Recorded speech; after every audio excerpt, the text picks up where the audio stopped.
KBS 열린 토론.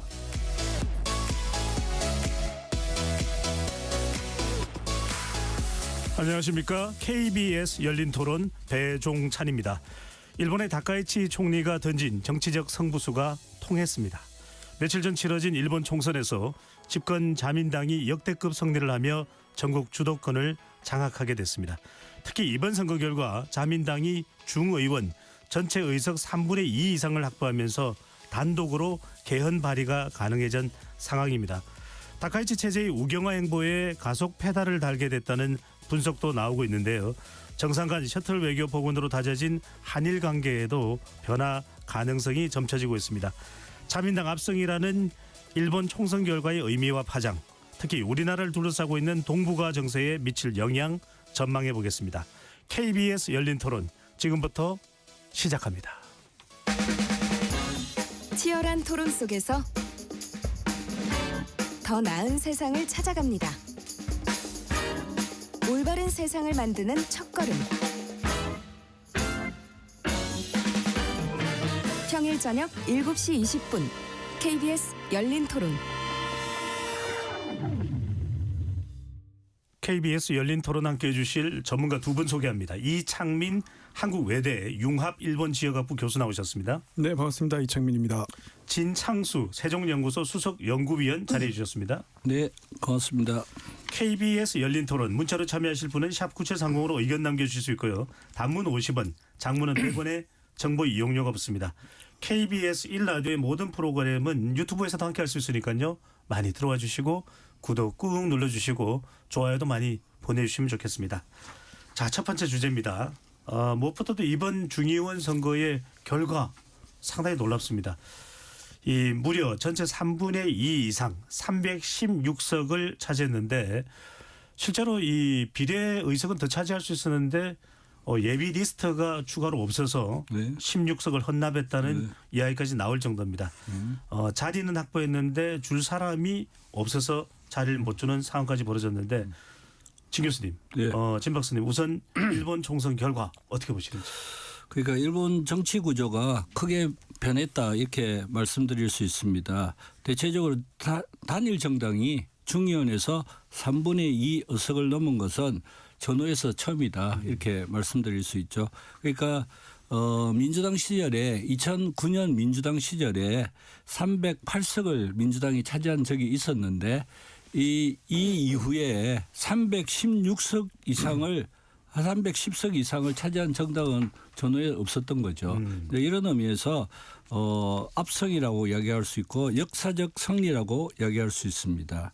이런 그 지각 변동에서 가장 특징적인 것이 두 가지로 말씀드릴 수 있는데 하나는 개헌을 하는 세력과 그리고 호원 평화헌법을 지키고자 하는 세력 간에 지금까지 일본 정치는 그 구도로 계속 대립을 하고 있었던 거죠.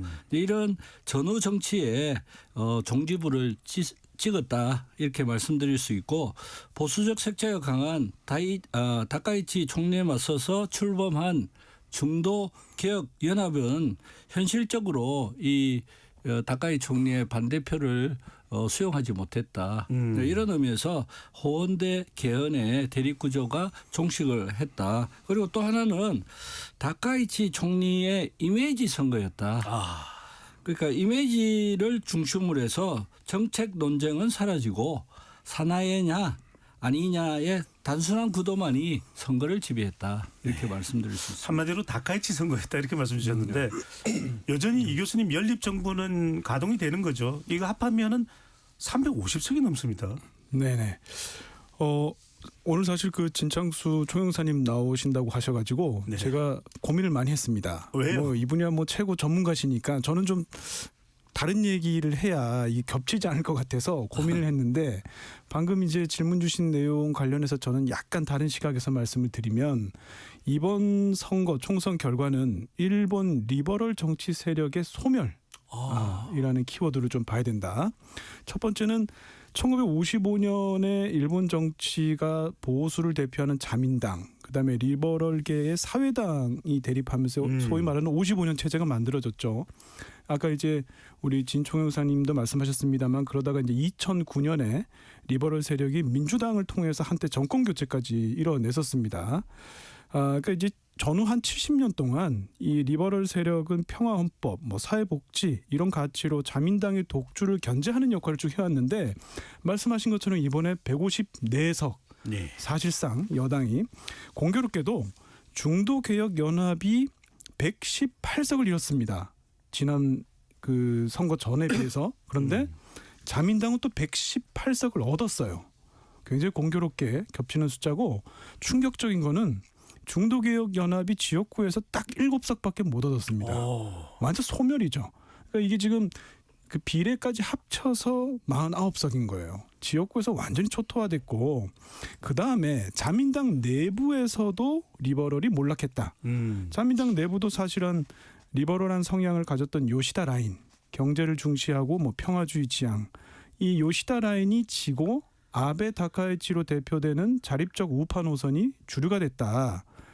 그래서 지금은 이제 자민당의 본류라고 할 수 있는 게 보통 뭐 자유와 인권, 전후 반성 사실은 이런 키워드를 설명하는데 지금 이제 자민당 그 보수의 반개가 지금 이제 주류가 되는 뉴노멀이 됐다는 걸 의미하고요. 세 번째 의미는 세대 교체에 따른 리버럴 가치의 단절. 지금 잃어버린 30년 동안 장기 불황 속에서 자란 젊은 층들, 리버럴 뭐 이시바 총리가 대표적이지만 리버럴 담론 이 리버럴 담론이 굉장히 힘없는 이상주의로 비춰졌거든요. 거기에 맞서서 다카이치의 어떤 강한 리더십 이게 나를 지켜줄 거다. 제가 네. 뒤에서 좀 더 설명하겠습니다만 이번 선거에서 희망을 봤다라고 하는 일본 젊은이들이 많거든요. 그래서 이제 그런 점에서 일본 리버럴의 몰락의 시작이라고 정리할 수 있을 것 같습니다. 이른바 이 정권을 잡게 되었던 민주당이 포함된 중도개혁연합이 완전히 몰락하는.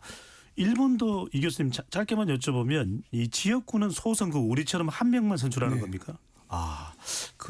그랬으니 더군다나 이런 결과가 나왔는데 진 교수님 이야기, 진 박사님 이야기 안 할 수가 없습니다. 네. 다카이치입니다. 근데 이렇게까지 인기가 높을 줄 감히 상상을 못했거든요. 근데 지지율이 뭐 거의 80%입니다. 이런 인기가 어디에서 온 겁니까? 그러니까 지금 다카이치 총리의 지지율이 한 70%이고 예, 78%. 그 정도 되고 제일 중요한 거는 국민들이 일단 그 날로 커지는 불안감을 가지고 있었다. 이게 이제 배경으로 있는 거죠. 이 불안감을 변화시킬 수 있는 기대를 가진 사람이 다카이치 총리였다. 이렇게 말씀드릴 수 있습니다. 그러니까 일본 국민들이 생각할 때 국제 정세는 강대국이 힘을 가시하는 야만의 세계로 들어갔고 그리고 국내 정치, 국내 생활에서는 물가 상승으로 인해서 소득이 점차적으로 줄어드는 희망이 없는 세계로 들어가고 있다. 이렇게 생각을 하고 있는 거죠. 이제 이런 상황 속에서 총리가 정책의 대전환을 하겠다. 그리고 확 바꾸겠다. 이런 발언이 젊은이에서 보면 미래를 열 수 있는 통쾌한 발언이었다. 이게 가장 젊은이들이 열광하게 된 이유였죠. 그리고 그렇기 때문에 이제 젊은이들이 열광을 하면서 SNS에서 점차적으로 사나카츠라는 그 열풍이 열기 시작했는데 예. 사나카츠라는 게 뭐냐면 일본의 아이돌이나 또는 캐릭터들이 있으면 그걸 지원하는 활동을 팬 활동을 말하는 거죠. 사나이의 사나와 카츠가 붙었네요. 카츠는 활동한다는 뜻이 그죠. 사나이에 대해서 활동을 해서 지원한다. 팬 활동을 시작을 한 거죠. 이런 팬 활동이 결과적으로 전 세대로 확산이 되었다. 젊은 세대들이 확산을 되면서 두 가지 현상이 일어난 거죠. 하나는 보수가 복귀했다. 자민당을 지금까지 지지하고 있었던 보수 세력이 참정당으로 가거나 다른 보수로 갔는데 이게 보수 세력이 다시 복귀를 하고 있는 거죠. 거기에다가 젊은이들은 선거를 하면 투표를 잘 안 하잖아요. 그 세계 공통의 현상인데 이번에는 젊은이들이 처음 투표하는 현상이 나타났다. 그렇기 때문에 보수 세력이 복귀를 하고 그리고 거기에 젊은이들이 선거에 나오게 되면서 압승하게 된 배경이 되었다. 이게 첫 번째예요. 두 번째까지 이야기해야 돼서 너무 길게 이야기해서 미안한데 두 번째는 역시 야당이 너무나 이 쟁점이나 대립 구도를 만들지 못했다. 무기력했다. 그렇기 때문에 야당이 이렇게 쟁점이나 대립 구도를 못한 이유는 아까 우리 설명을 잘 하셨는데 거기에다가 중요한 거는 시간이 없었다. 16일밖에 시간이 없었기 때문에 16일 동안 초단기에 결정을 해야 되는데 신당을 만들어서 그걸 알려야 되는 시간이 없었고 여유가 없었다. 그렇기 때문에 야당 통합 후보를 만들지 못했다. 야당 통합 후보를 만들지 못하니까 자민당이 절대적으로 유리한 소선거역에서는 절대적으로 유리한 상황이 되었다. 이렇게 말씀드릴 수 있습니다. 아니 근데 지금 선거만 놓고 보면 이제 진 박사님 말씀이 이해가 되는데 아니 이번에 완전히 그냥 새로 등장한 인물이 아니지 않습니까? 다카이치 사나이. 그 이전에도 장관도 했는데 그때는 그렇게 인기가 이 정도는 아니었거든요. 오히려 이 고이즈미 전 총리 아들인 고이즈미 신지로가 더 많은 인기를 얻기도 했는데 이번에 이렇게 폭발적인 인기가 나오는 배경은 뭡니까 교수님? 저는 이거 구조적인 문제가 좀 있다고 봅니다. 일단 첫 번째, 이번 총선은 뉴미디어가 중요한 역할을 한 일본의 첫 선거였다. 그 출구 조사를 했어요. 요미우리 신문하고 NHK가 합동 출구 조사를 했는데 재밌는 게 연령대별로 투표에 참고한 미디어가 다릅니다. 10대, 20대, 30대, 40대는 다 SNS예요. 1위가 50대가 테레비, 60대도 테레비, 70대부터 신문입니다. 10대부터 40대까지는 유튜브 보고 찍는다는 얘기예요. 근데 재밌는 거는 그 비례대표에 우리가 표를 넣잖아요. 예. 10대부터 40대까지는 뭐 자민당이 제일 많고 그다음 많은 데가 어디냐면 국민민주당, 그다음이 참정당입니다. 보수와 보수 중도 정도가 제일 많아요. 그런데 일본에서 이 중도개혁연합, 리버럴을 제일 많이 지지한 데가 어디냐면 70대, 80대. 일반 상식하고는 다르네요. 다르죠. 그러니까 자민당이 1인 건 맞는데 2위 정당이 어디냐면 70대, 80대만 중도개혁연합이에요. 그러니까 지금 일본에서 7, 80대가 제일 리버럴한 거예요. 그러니까 이건 무슨 말이냐면 아직까지 일본에서는 우리의 한 5년 전, 10년 전인 거예요. 그러니까 유튜브가 이제 막 정치 어떤 그 선전 도구, 뭐 활동 도구, 정치인들이 활동하는 도구로 이제 막 쓰이기 시작하면서 40대까지는 유튜브가 침투한 SNS하고. 근데 60대, 70대, 80대는 아직까지 그렇게 안 돼 있기 때문에 그런 게 하나 나타났고 또 한 가지. 이번 선거는 이성보다 감성이 지배한 굉장히 일본에서 보기 드문 선거였다. 그 기억하실지 모르겠습니다만 다카이치가 그 선거 일주일 전에 NHK의 생방송 토론에 불참했습니다. 손가락 류마티스 때문에 류마티스 관절염 때문에 악수하다가 손을 다쳐가지고 토론에 못 나가겠다. 저는 이거 의도적이었다고 봐요. 그거를 안 나감으로 해서 통일교 문제나 정치자금 문제가 전혀 드러나지 않았거든요. 문제는 그 다음에 선거 유세에 나타난 다카이치가 손에 테이핑을 하고 나타났습니다. 이게 뭐였냐면 우리 트럼프가 총 맞고 피 흘리면서 붕대 말씀하시는 거죠? 네. 그다음에 우리 옛날에 박근혜 대통령이 뭐 이렇게 테러도 당하고 했던 그 효과가 있는데다가 이번에 그 다카이치 총리가 1억 6천만 뷰를 본 영상이 있어요.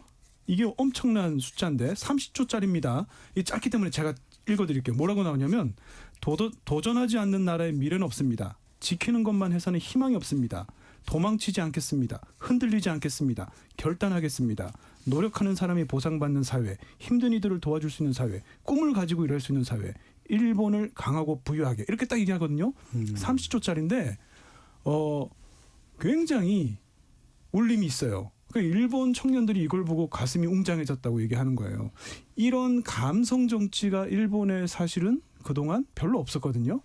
그러니까 이게 어떤 선거 공학적으로 이 분위기가 굉장히 많이 바뀌었고 그다음에 다카이치 총리가 기존의 이 총리들에 비해서 기존의 일본 총리 이미지 어떻습니까? 아저씨들, 할아버지들, 엄근진, 엄숙하고 근엄하고 진지하고 다카이치 총리 항상 웃잖아요. 그러면서 짧고 간결하게 심플하게 얘기하는데 뭐라고 얘기했냐면 하타라이테 마리마스 이렇게 얘기합니다. 예. 일하겠습니다. 엄청 단순하죠. 근데 이런 이 일하고를 5번 반복한 이 말이 2025년 유행어가 됐어요. 일본에서. 젊은 사람들에게 굉장히 사실은 어필할 수 있고 아까 우리 진총영사님이 이제 사나카츠라고 하셨는데 그 사나카츠의 주 재료가 된 게 그런 것들이에요. 끊임없이 다카이치가 젊은 사람들한테 그 재료를 주는 거죠. 그래서 미디어 선거, 감성 선거 이러한 점들이 이번 선거의 어떤 구조를 바꿨다 예. 이런 생각이 듭니다. 한 가지만 더 말씀드리면 거기에 보충해서 내가 말씀을 좀 드릴게요. 기본적으로 자민당의 총재, 자민당 총리의 그런 색깔들은 여러 가지 타입이 있는데 그 중에서 이시바 총리 가장 어두운 이미지를 갖고 있죠. 예. 이시바 총리라는 사람이 그다음에 기시다 가장 결정을 잘 못하는 사람 같이 보이죠. 네. 근데 이런 것들이 자민당 총재 총리들이 이제 이런 이미지를 계속 갖고 있다가 갑자기 발랄하고 여성이고 그리고 굉장히 밝은 이미지를 가진 다카이치가 나타난 거죠. 그렇다고 해서 아까 우리가 질문을 한 것 같잖아요. 다카이치가 바로 지금 같은 굉장히 높은 지지율을 가진 것은 아니었다. 거기에 사실은 고이즈미 신지로라는 기본적인 후계자가 있었던 거죠. 이 후계자에 대한 것을 보면 금방 이해가 가요. 이 후계자가 사실은 부동의 총리 1위예요. 지금도 부동의 총리 1위인데 왜 다카이치한테 총리 선거에서 졌느냐 하면 갑자기 SNS에서 젊은 사람들이 고이즈미는 머리가 나쁜 거 아니냐. 대본을 보고 맨날 대본만 보고 읽지 실제로 생각을 하지 않는 총리가 되는 거 아니냐에 대한 의문을 제기하면서 이게 파문을 확 일면서 예. 지형이 확 바뀌면서 다카이치 총리가 된 거죠.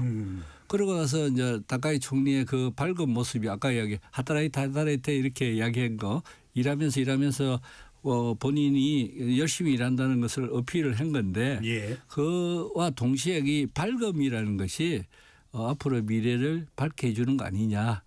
많은 사람들이 그렇게 생각을 하게 된 거죠. 앞으로의 미래를 밝게 해주는 거 아니냐. 아까 이제 잠깐 이창민 교수님이 이제는 요시다 쪽이 아니라 아베 다카이치 쪽에서도 있다라는 말씀을 주셨는데 그러면 이제 마사시다 정경숙 출신입니다. 다카이치 산하의 그렇죠. 사나카츠가. 그러면은 앞으로 아베 총리의 최장 이 연임 기간인 재임 기간인 8년 8개월을 뛰어넘어서 이제는 일본 자민당 일본 정치의 주류가 될까요? 진 박사님 어떻게 보시는지요? 아니 그러니까 다카이치 총리를 바라보는 눈이 일본의 신문들이 제목을 뽑을 때 장기 안정 정권이 시작됐다고 쓰는 그 신문들은 하나도 없어요. 그 이유는 몇 가지 이유가 있어요. 첫 번째 개인 플레이로 이번에 승리를 한 거죠. 그러니까 지금까지 아베는 대체적으로 팀 플레이를 했어요. 팀 플레이라는 거는 그 당시에 파벌도 있었고 그리고 밸런스를 중요시해서 자민당의 파벌들을 잘 관리하면서 그 조직의 힘으로서 승리를 한 거죠. 그런 의미에서는 다카이 총리의 그 권력 구도는 자민당 일강 체제가 아니라 다카이치 일강 체제이고 구조적으로 굉장히 유약성을 갖고 있다. 자민당의 정치에서 보면. 그다음에 두 번째로는 다카이 총리는 SNS에서 열풍을 일으켜가지고 승리를 한 거죠. 다카이치의 인기에 의해서 승리를 했는데 이거는 잘 아시겠지만은 뭐 여론조사도 해보셔가지고 잘 아시겠지만은 변동성이 있는 거죠. 변동성이 아주 많아요. 그 변동성이 많은 것 중에 제일 중요한 거는 대체 인물이 나타나면 그냥 아웃되는 경우가 많죠. 대체 인물이 나타나면. 예. 그다음에 두 번째로는 조그마한 사건으로 실각할 경우도 많습니다. 조그마한 사건이 아까 같이 고이즈미가 머리가 좀 나쁜 거 아니냐. 이게 근거도 없고 아무것도 없어요. 그런데 그냥 소문으로 그렇게 듣다가 SNS에 열풍이 일면 그냥 그게 사실로 인정되기 때문에 그냥 실각할 가능성이 높죠. 네. 그다음에 세 번째로는 이게 사실은 다 제일 중요한 건데 경제적인 그 성과를 낼 수 있느냐. 경제적인 성과를 낼 수 있느냐. 책임 있는 적극 재정이라는 것을 이야기하고 있는데 이 책임 있는 적극 재정이라는 건 돈을 푸는 정책 아니에요. 그러면서 파이를 크게 만들겠다고 이야기했죠. 근데 파이를 만드는 거는 아주 적당한 이야기인데 그것을 파이를 금방 만들 수가 없을 거 아니에요. 그러면 어떻게 되느냐. 국민들이 원하는 것은 감세, 소비세 제로. 네, 이런 정책을 원하는 거죠. 일단 돈이 먼저 받고 그다음에 시작을 하겠다는 거 아니에요. 그런데 돈을 받으면 어떻게 되느냐. 감세 정책을 하면 결과적으로 인플레이션은 더욱더 심해지고 인플레이션이 심해지면 소득이 점차적으로 줄어드는 거 아니겠어요. 그러면 성과를 낼 수가 없다. 그래서 일본의 주류 언론, 그 올드 메디아라고 그러죠. 올드 메디아는 기본적으로 다카이치에 대해서 안정적인 정권이 되기 힘들지 않느냐라고 예. 생각을 하고 있다는 거죠. 자, 진 박사님은 장기 집권에 대해서 좀 아주 긍정적인 분석은 안 해주시고 계십니다. 자, 이 교수님은요? 사실은 저도 비슷한 생각인데요. 네. 이 기대가 크면 실망이 크고 산이 높으면 골이 깊은 법 아니겠습니까? 지금 이겨도 너무 이겼어요. 너무 이겨서 방금 말씀하신 것처럼 다카이치가 실수라도 하면은 거품처럼 인기가 무너질 수 있다.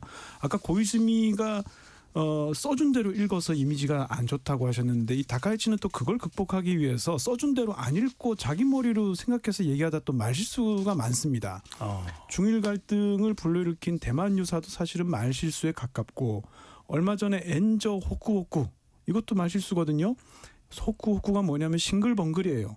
엔저가 돼서 싱글벙글 좋다고 얘기하니까 일본은행은 당황해가지고 이거 저 총리가 좀 그런 뜻이 아니었다고 막 뒷수습을 하는데 어쨌든 다카이치 총리는 써준 대로 안 읽어서 또 문제라 그런 이제 문제도 있고 제일 중요한 거는 우리 진총영사님 말씀하신 것처럼 2028년 참의원 선거 있기까지 2년 동안 경제 성과 삶을 얼마나 개선시킬 수 있을 것이냐입니다.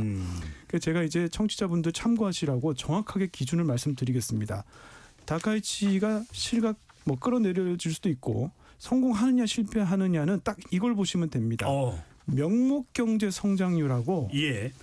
이자율하고 장기금리죠. 비교해서 경제 성장률이 이자율보다 높으면 다카이치가 장기 집권할 가능성이 있다. 반대로 이자율이 경제 성장률보다 더 높으면 반대로 다카이치가 장기 집권하는 건 힘들다. 왜냐하면 뒤에 제가 시간이 있으면 좀 이론적으로 설명하겠지만 예. 이자율이라고 하는 거는 부채가 늘어나는 속도입니다. 지금 다카이치는 적극 재정을 하겠다고 했으니까. 근데 부채가 늘어나는 속도보다 경제가 성장하는 속도가 더 빠르면 괜찮은데. 빚내서 집 사도 된다는 얘기예요. 그런데 반대로 집값 올라가는 속도보다 이자가 더 빨리 올라가면 이거는 이제 하우스푸어 되는 거죠. 그래서 요 두 지표를 앞으로 봐야 되는데 작년에는 괜찮았습니다. 작년에는 경제 성장률, 명목 경제 성장률이 3.8%였어요. 2025년에. 예. 10년물 장기 금리가 2.2%에서 2.3% 됐습니다. 높죠. 경제 성장률이. 근데 지금 경제 성장률이 2026년에 지금 추정하는 게 한 2.8% 될 거라고 보거든요. 내려왔습니다. 그런데 장기 금리는 점점 올라가고 있어요. 2.3%, 4%. 두 개가 맞달락 말락쯤 하고 있거든요. 요게 역전되는 순간 다카이치의 장기 집권 플랜은 무너질 수밖에 없다. 예. 요렇게. 교수님 그럼에도 불구하고 지금 이번 총선 효과일 수도 있는데 일본의 니케이 지수, 우리와 같은 이제 코스피 지수는 사상 최고치입니다. 뭐 사나이 노믹스 이야기도 나오는데 이 정도면 성과로 봐도 되지 않을까요? 이거 진짜 가슴 아픈 이야기인데요. 이게 29,815엔 34년 동안 못 넘었습니다. 네. 일본 증시가. 그러다 재작년에 4만엔 넘고 뭐 꿈이 숫자 도달했는데 올해는 뭐 5만엔 넘었어요. 그래서 제가 이건 너무 과열됐다 해가지고 있던 거 다 팔았습니다. 그때 오늘 보니까 5만 8천까지 갔어요. 그래서 이거 굉장히 뭐 누가 농담으로 지금 전 농담으로 들었는데 10만 간다고 하는데 정말 그럴 수도 있다. 근데 지금 말씀하신 주가 상승, 엔화 약세, 채권 가격 하락, 금리 상승 요거 다카이치 트레이드거든요. 근데 이 다카이치 트레이드가 오래 갈 것이냐, 요건 좀 지켜봐야 됩니다. 말씀이 나온 김에 다카이치 그 사나이노믹스 잠깐 설명을 좀 드리면 예. 우리가 지금 다카이치를 여자 아베라고 해서 이 아베노믹스랑 사나이노믹스랑 비슷하다고 생각하시는 분들이 많은데 사실은 성격이 전혀 다릅니다. 아베노믹스는 통화 정책이에요. 다카이치의 그 사나이노믹스는 재정 정책입니다. 그러니까 통화 정책에 방점이 있는 것이고 사나이노믹스는 재정 정책에 방점이 예. 있다는 게 다르고요. 더 중요한 거는 성장 전략에 대한 철학이 다릅니다. 이 아베노믹스는 신자유주의적인 철학의 바탕에 서 있어요. 그래서 규제 철폐를 해서 기업들이 투자하기 쉽게 만들어줘야 그래야 투자가 늘어나서 통화량이 늘어난다는 아이디어거든요. 맞습니다. 그래서 네. 시종일관 엔저로 갔을 거예요. 그렇죠. 네. 사나이노믹스는 신자유주의가 아닙니다. 철저한 전략적 투자를 통한 산업 정책입니다. 정부가 멱살 잡고 끌고 가겠다는 거예요. 예. 민간한테 맡기지 않겠다는 겁니다. 그러니까 사실은 엔저를 다카이치가 용인한 게 아니에요. 그런데 결과적으로 사실은 지금 엔저가 되고 있는 거고 그래서 지금 보면은 일본은행도 금리를 한두 차례 올해 더 올려서 중립금리 수준을 1%, 1.25%까지 올린다는 거거든요. 예. 그리고 더 중요한 거는 미국의 생각입니다. 미국이 뭐라고 했냐면 1월 23일 날 소위 말하는 레이트 체크를 했습니다. 뉴욕 연방준비은행이 환율 들여다봤거든요. 일본의 엔화 엔저를 용인하지 않겠다는 시그널을 분명하게 줬어요. 왜냐하면 트럼프 대통령이 원하는 게 뭡니까? 달러 약세잖아요. 달러 약세는 상대적으로 엔화 강세거든요. 미국이 원하는 건 엔화 강세입니다. 일본 정부 그 재무장관이 원하는 것도 엔화는 지금보다는 강세로 가는 거예요. 그러니까 다카이치 총리가 사실은 그 말실수를 한 겁니다. 엔저 호쿠호쿠는 말실수를 한 건데 일본 정부가 원하는 거는 금리는 올리되 그러면 할 수 있는 게 없잖아. 그러니까 재정 정책을 쓰겠다는 겁니다. 예. 그래서 그 뒤에 재정 정책을 쓸 때 좀 이따가 네. 네, 그거는 조금 이따 더 다시 또 여쭤보겠습니다. 보도록 이제 신 박사님 기다리고 계시니까요. 신 박사님도 이른바 사나이노믹스 알았습니다. 이 그러니까 이제 이 재정 정책이고 그리고 산업 정책이다. 그래서 나오는 이야기가 다카이치 사나이 총리도 중점을 기울이는 이 산업 분야가 대체로 AI, 로봇 그리고 또 반도체, 또 원전, 조선, 방산, 전쟁할 수 있는 국가가 되면 우리하고 비슷해요. 그럼 이게 우리 이 산업하고 연계해 보면 우리와는 협력일까요? 경쟁일까요? 그러니까 양면이 있겠죠. 그건 양면이 이제 질문에 답하기 전에 우선 예. 아베 시대하고 다카이치 시대의 가장 큰 차이점은 뭐냐면 인플레이션이 있는 시대에 아베노믹스하고 똑같이 재정 확대 정책을 하겠다는 거죠. 아베 시대는 인플레이션이 나타나지 않고 디플레이션이 있었지. 그렇기 때문에 물가가 오르지 않고 엔저 현상이 그래서 순기능적인 역할을 하기 위해서 엔저를 원한 거죠. 예. 그런데 지금은 완전히 반대 인플레이션 시대에 재정 정책을 하는 것이 여러 가지 우려를 가져온다. 이렇게 간단하게 말씀드리면 그렇게 이야기할 수 있고 그다음에 더 중요한 거는 아베 시대는 인내가 있었다. 인내. 아베는 제1차 아베와 제2차 아베가 다르잖아요. 예. 1차 아베 때는 자기 하고 싶은 건 다 하려고 하다가 1년 만에 그냥 꼬꾸러지게 된 거죠. 2006년에 시작해서 2007년에 끝난 거죠. 그는 자기 하고 싶은 정책을 다 하고 싶은 거였지. 그냥 자기 친구들 불러서 열심히 그 정책을 그냥 실현하려고 노력을 한 거죠. 그러면 대체적으로 망한다. 그게 아베 1차 시대예요. 2차 시대의 아베를 보면 장기 집권을 하는 동안에 뭘 했느냐면 인내. 국민들이 원하는 거를 중심으로 하고 있어요.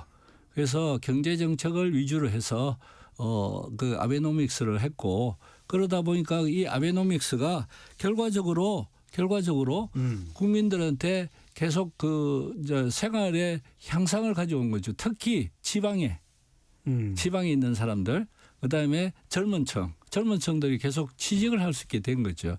그래서 아베 시대는 젊은층이 아베를 열광한 거죠.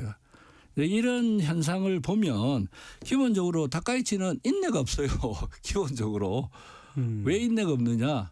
앞에 있는 총리 이시바 총리, 기시다 총리는 결정을 잘 못하고 계속 미뤄왔기 때문에 예. 이거를 국민들이 엄청나게 부담감으로 생각하고 있는 거죠. 불만으로 생각하고 있는 거죠. 그러니까 무조건 스피드를 높이려고 하고 있죠. 스피드를 높이려고 하고 있고 그래서 성과를 빨리 내려고 하고 있고 그러다 보니까 재정 정책을 돈을 빨리 풀려고 엄청나게 돈을 쓰는 거죠. 이런 것들이 과연 경제에서 성공할 수 있을까? 라고 생각하고 있는 거죠. 사람들이. 그건 뭐 우리 장명 교수가 더 잘 알겠지만 그렇기 때문에 역사의 교훈이 일본의 역사의 교훈이 정치의 역사의 교훈이 그런 방향에서의 실패를 예고하고 있고 그런데 실패가 결과적으로 정권의 몰락으로 나타나느냐 하면 더욱더 이 다카이치 총리의 가장 기본적인 그 측면이 뭐냐면 남 탓을 하고 있어요. 남 탓. 남 탓이라는 것은 첫 번째 중국 탓. 그다음 두 번째 야당. 네. 세 번째 그 기본적으로 자민당 내에 보수파들 때문에 안 된다. 이렇게 남 탓을 하는 거죠. 그렇기 때문에 어떻게 되느냐. 국민들은 두 표로 나눠질 거라고 봐요. 경제가 나쁘더라도 아까 우리 이자율하고 경제 성장률 두 가지를 이야기했는데 이제 경제학자가 볼 때는 정치가 이제 그런 영향을 받을 가능성은 높지만은 정치학으로 보면 이제 결과적으로 그것을 기본적으로 남 탓을 해서 결과적으로 재무성이라든지 또는 그 관료라든지 또는 중국이라든지 이런 탓을 하게 되면서 그 사람들 때문에 못했다. 그러니까 더욱더 나한테 밀어달라. 이런 논리로 작용할 가능성이 높아요. 그러면 양분화가 생기는 거죠.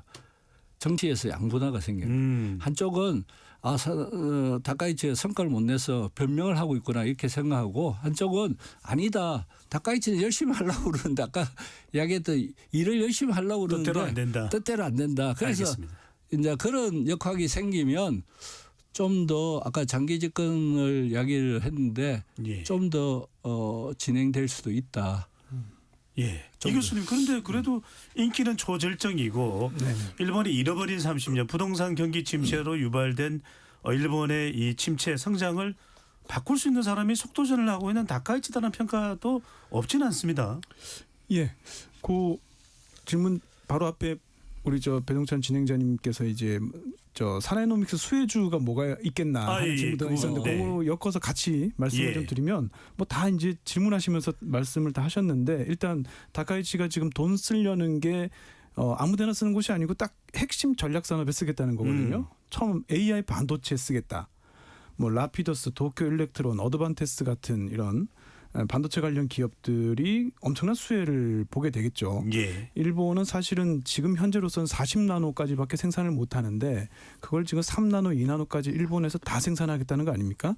그럼 장기적으로 봤을 때 우리 이제 삼성전자나 이렇게 경쟁 관계에 될 수가 있고 또 하나는 방위비 2% 시대에 본격적으로 들어서면서 방산 원래 일본이 장비 이전 3원칙이라고 무기 수출을 못하게 원칙이 있었어요.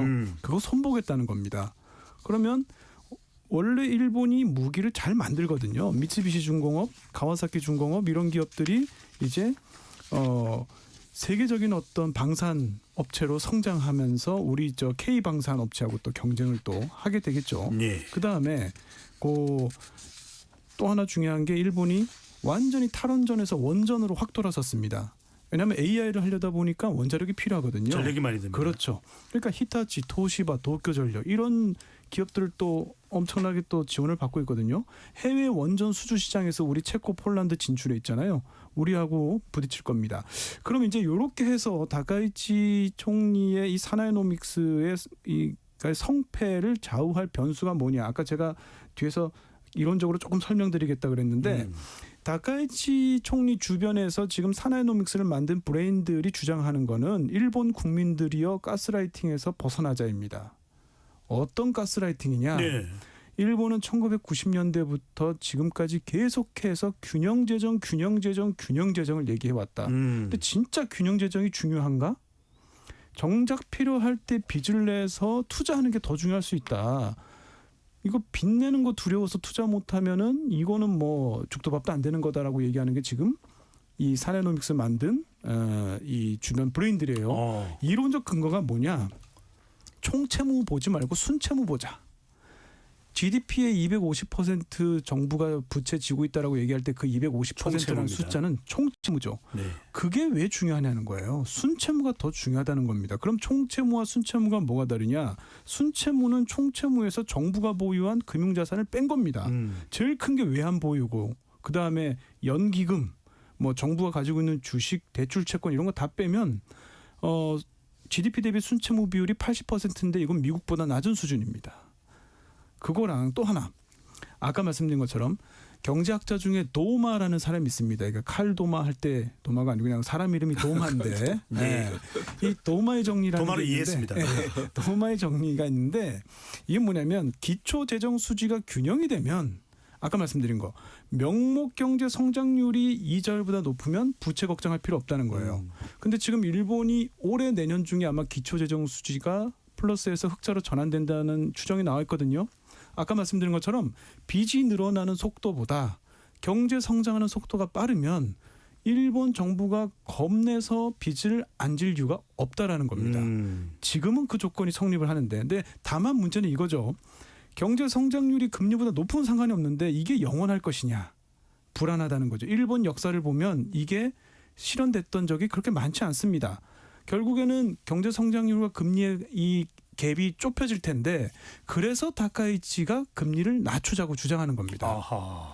그런데 금리를 낮추면 이 부작용이 훨씬 더 커요. 지금은 금리 낮추는 순간 물가 튀죠.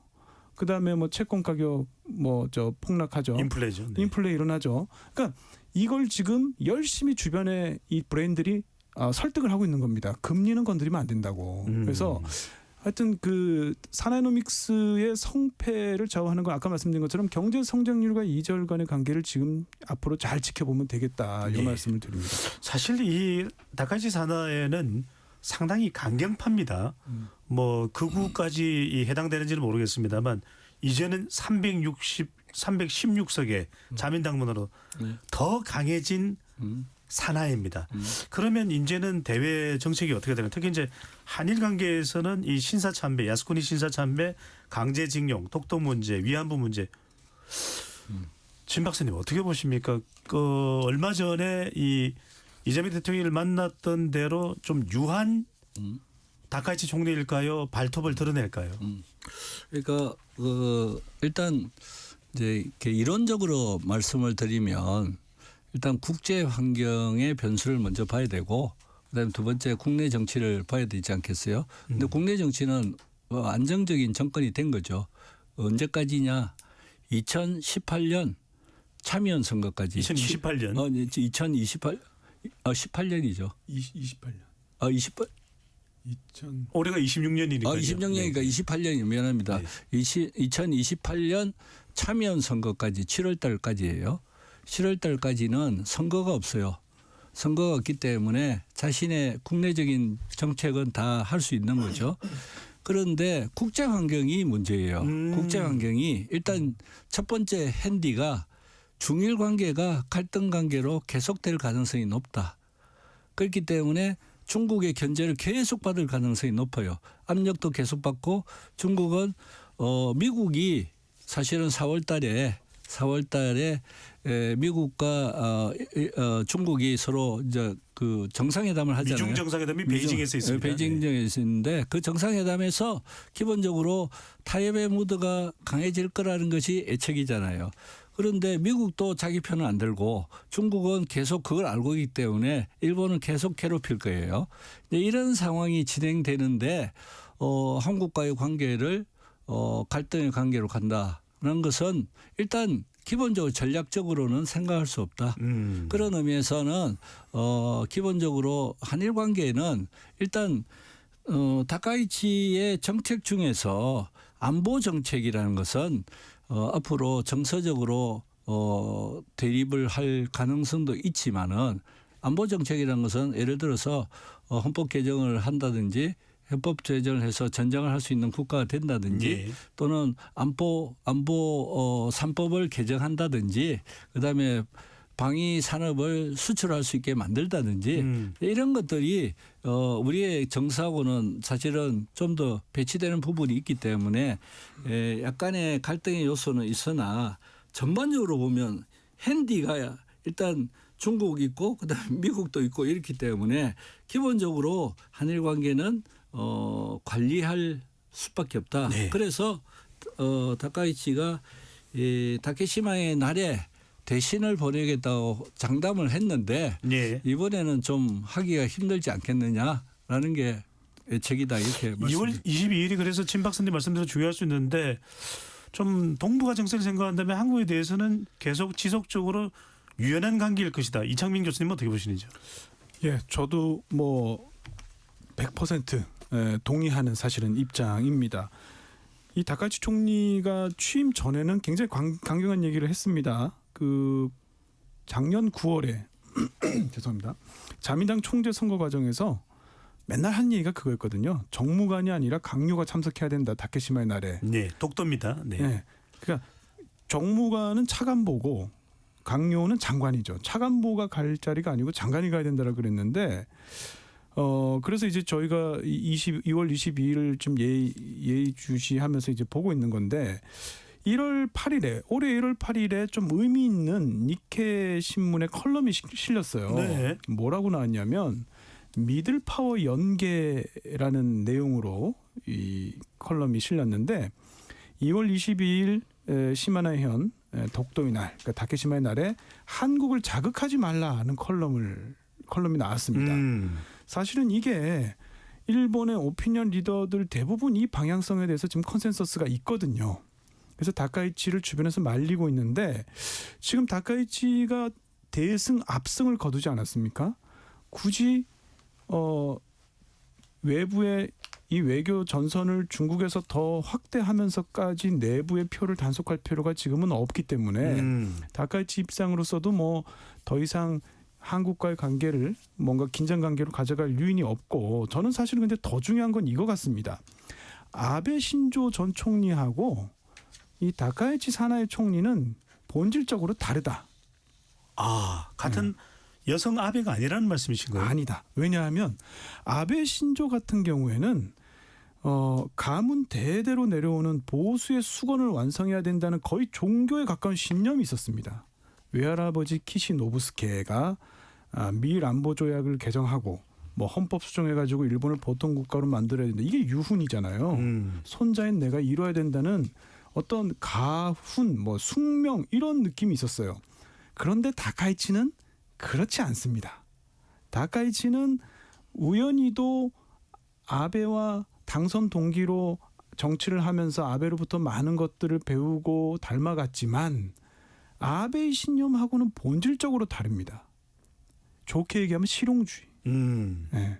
그렇기 때문에 이번 선거에서 대승을 거뒀는데 굳이 보수 결집을 노릴 필요도 없고 또 지금 다카이치를 지지하는 가장 큰 세력이 젊은 20대 30대들인데 예. 이들에게 별로 소구력이 크지 않아요.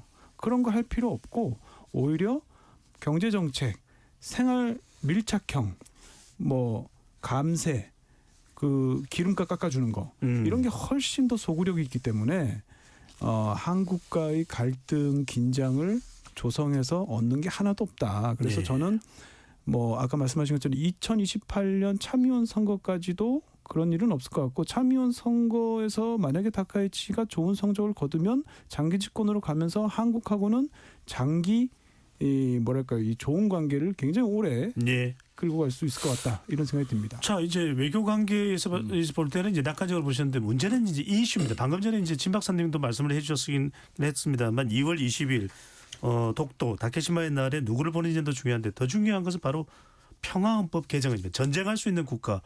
이건 그대로 예정대로 그래도 가지 않을까요, 진 박사님? 가죠. 아니 가는데 참여연 선거에 대해서 잠깐 말씀드리고 네.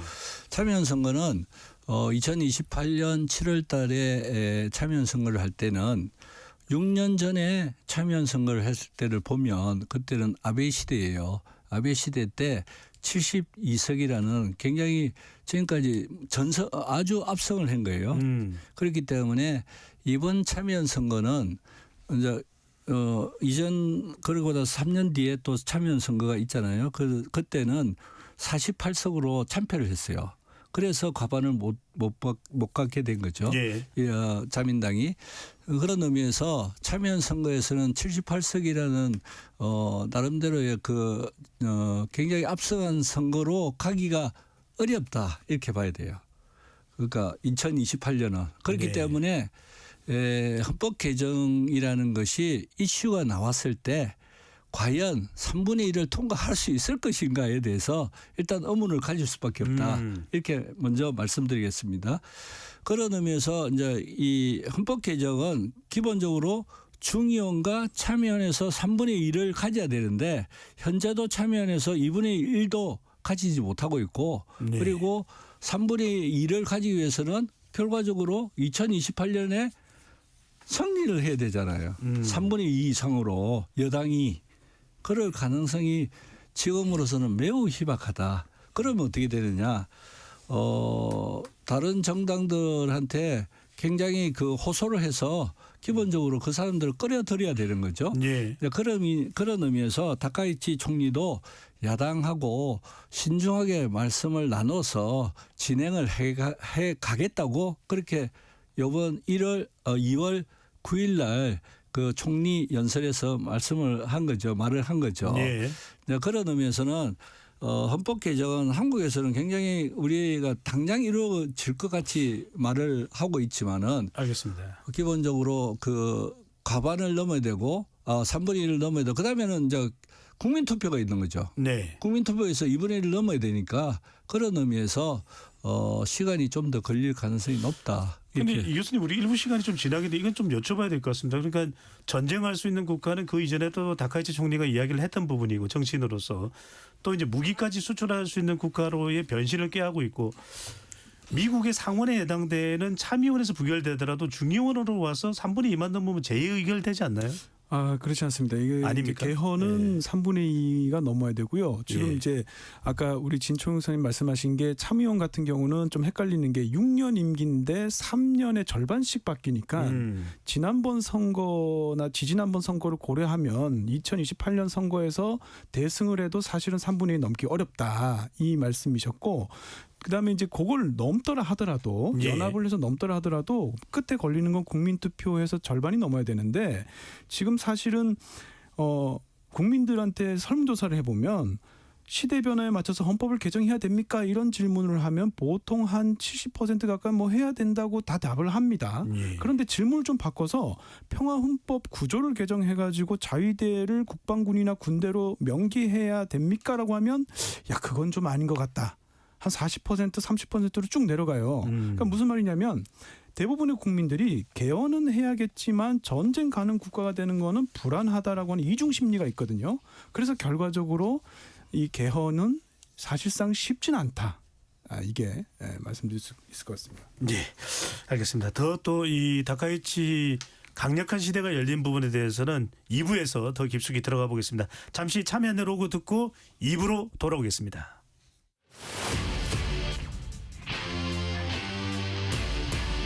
토론에 정답은 없습니다. 토론이 세상을 바꿀 수도 없습니다. 하지만 질문은 새로운 세상을 만들 수 있습니다. 질문으로 올바른 세상을 만드는 첫걸음 KBS 열린 토론.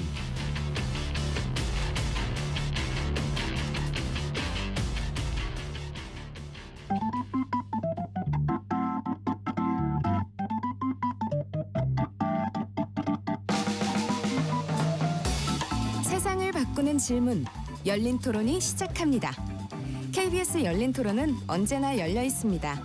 단문 50원, 장문 100원의 유료 문자 샵 9730 그리고 KBS 어플리케이션 콩으로 여러분의 의견을 남겨주세요. KBS 열린 토론 2부 이어가겠습니다. 자민당의 역대급 승리라는 일본 총선 결과가 가지는 의미와 파장으로 토론하고 있습니다. 스튜디오에 진창수 세종연구소 수석 연구위원, 이창민 한국외대 융합일본지역학부 교수 두 분과 함께하고 있습니다. 이 이야기를 조금은 더 해야 될 것 같습니다. 전쟁할 수 있는 국가, 또 더군다나 이제 방위비도 증액을 한다고 하고 있고, 또 트럼프 대통령, 물론 트럼프 대통령의 임기가 이제 뭐 한 3년여 정도 남아 있습니다만 계속해서 중국 견제의 동북아에서의 일본의 역할을 이야기하고 있거든요.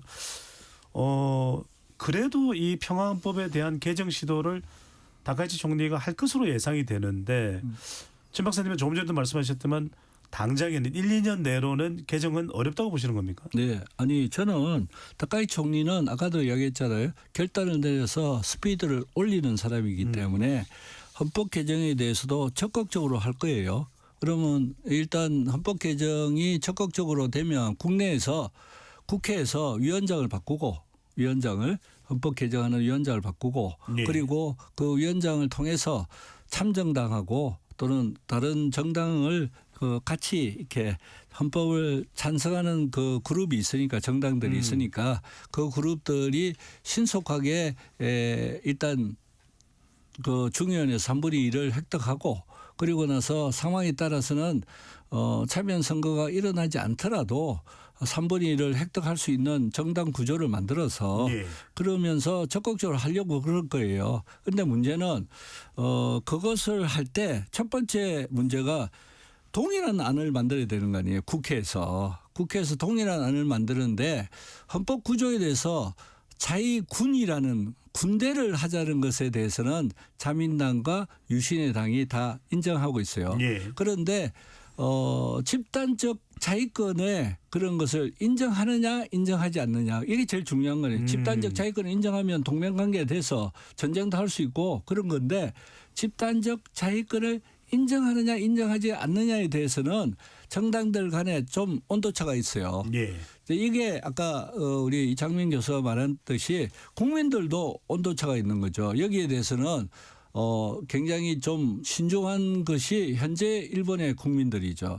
그래서 신속하게 할 거라고 보는데 그것에 허들이 많기 때문에 시간이 걸릴 가능성이 높고 거기서 다카이치 총리가 계속 안정적으로 간다면 아마 다카이 총리가 8년 정도 안정적으로 아베와 똑같이 한다면 헌법 개정이 될 가능성은 굉장히 높아지고 있다. 예. 그런데 다카이 총리가 아까도 이야기했죠. 2028년 참의원에서 고비를 맞을 건데 그때 잘 하느냐 못하느냐에 따라서 헌법 개정의 논의도 거기서 멈춰질 가능성이 있지 않느냐. 알겠습니다. 이런 말씀을 드립니다. 이 교수님, 일본 언론의 성향에 따라 좀 다르긴 합니다만 일본 언론을 타고 들어오는 우리 언론에 이제 일본 외신으로 보도되는 내용을 보면 올해 일본의 방위비 예산이 우리 돈 86조 원 수준으로 이제 사상 최대 규모가 되는데 이런 전제를 달고 있습니다. 평화헌법 개정이 되면 방위비 예산을 지금보다 훨씬 더 높은 수준으로 책정할 거라는 전망이 나오는데 그건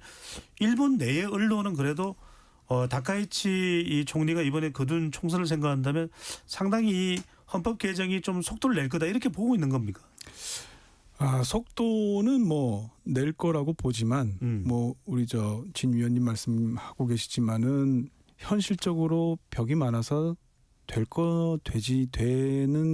되기는 어렵지 않겠는가라고 일본에서도 많이 그렇게 보고 있고요. 예.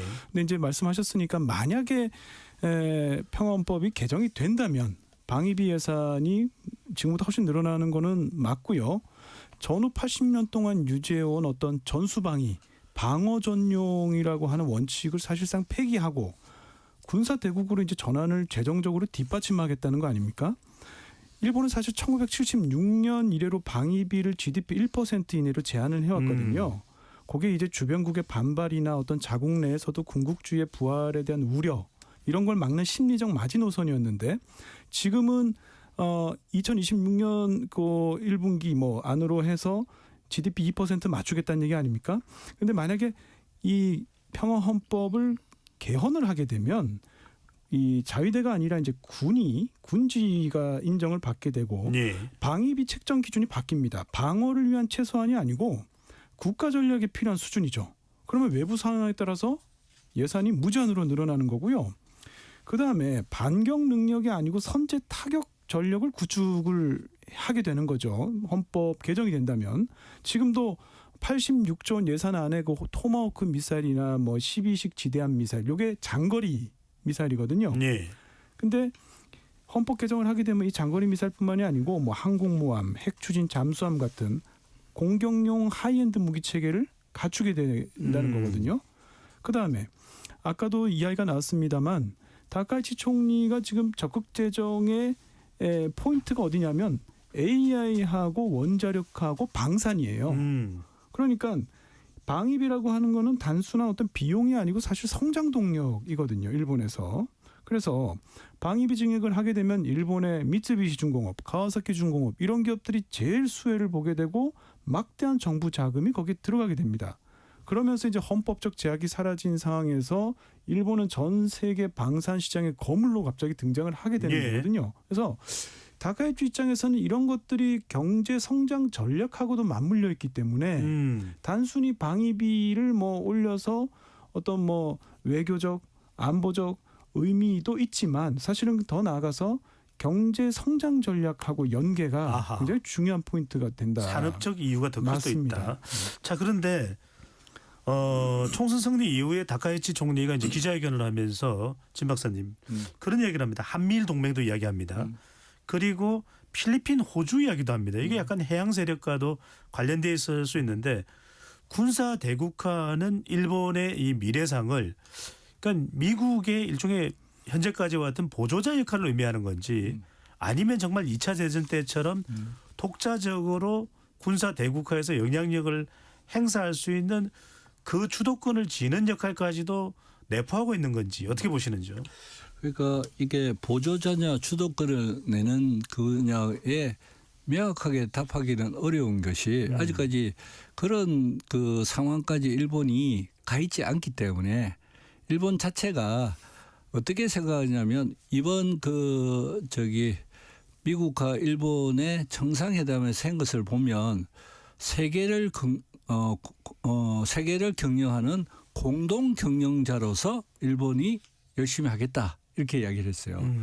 세계를 공동 경영하는 책임으로 미국을 돕겠다 이런 이야기를 했기 때문에 아마 이런 이제 미래가 완전히 펼쳐져서 헌법도 개정하고 그리고 보통 국가로 완전히 되면 미국과 함께 힘을 합쳐서 세계를 경영하는 모습을 미래상으로 가지고 있는 거죠.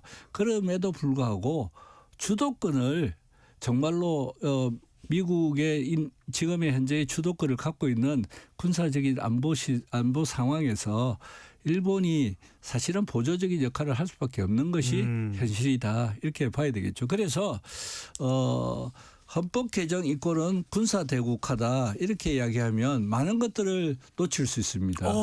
아까 이야기했듯이 헌법 개정을 통해서 일본이 군사적인 역할을 확대하지만은 그게 군사 대국화돼서 결과적으로 갈등을 일으키는 일직선으로만 갈 수가 없다. 왜냐하면 일본도 민주주의 체제이고 그리고 미국과 함께 같이 순항을 하지 않으면 안 되는 거죠. 그러면서 일본이 병마개가 완전히 풀린 것 같이 행동을 할 수가 없는 상황이 있다. 이거를 우리가 일단 이해를 해야 되고 그러면 일본의 순기능과 그 부정적인 기능이 동시에 있는 거죠. 양면성이 있는 거죠.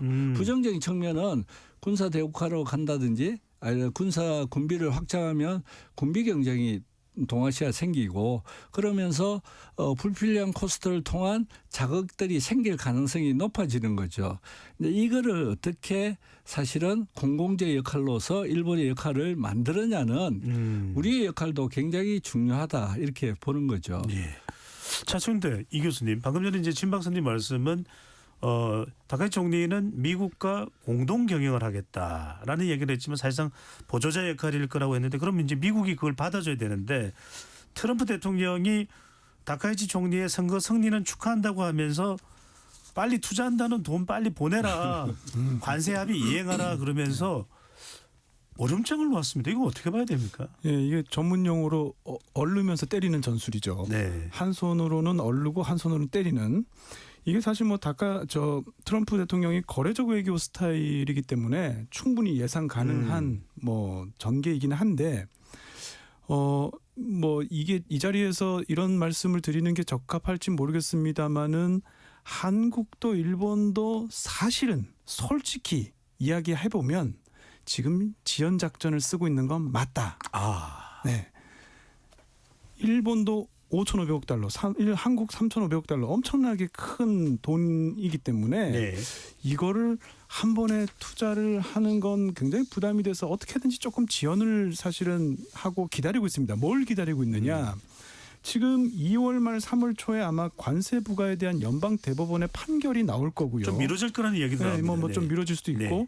또 11월에 또 중간 선거도 있지 않습니까? 어쨌든 올해는 기다려야 된다는 사실은 전문가들 사이에 이 의견들이 많아요. 그렇다 보니까 일본 정부도 한국 정부도 사실은 조금 눈치 보면서 지원을 하고 있는데 트럼프가 이 눈치를 딱 봤죠.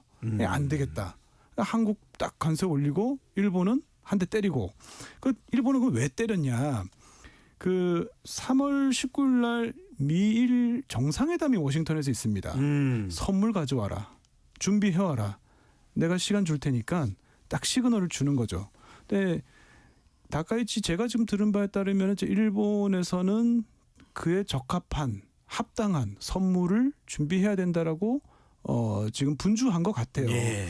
투자의 스킴을 명확하게 밝히는 게 선물이죠. 그래서 트럼프 입장에서는 사실 한국도 일본도 지금 지연 작전을 쓰고 있다는 걸 알고 있기 때문에 그런 점에서 축하는 하지만 낼 건 내야지. 네. 이 얘기를 한 거 아닌가 이런 생각이 듭니다. 예. 자, 중국 이야기 안 할 수가 없습니다. 지난번에 이창민 교수께서 출연하셔서 대만 유사는 일본 유사다. 이 표현이 이제 대만에 무슨 일이 생기면 일본에도 일이 생긴 거다 그랬는데 선거 승리 이후에는 조금 유연합니다. 다카이 총리가 이 중국에 먼저 대화의 문이 열려 있다면서 유화적 태도를 보였습니다. 좀 뭔가 관계 개선의 가능성이 있을까요? 아까 이제 진 박사님 말씀은 미중 정상회담이 4월에 있을 때까지는 좀 패싱되지 않겠냐라는 말씀을 하시긴 했습니다만 어떻게 보시는지요? 중일 관계는 근본적인 그 갈등이 계속될 가능성이 높고 그런 의미에서 일본의 행동과 중국의 행동이 서로 상반된 입장이 있어요.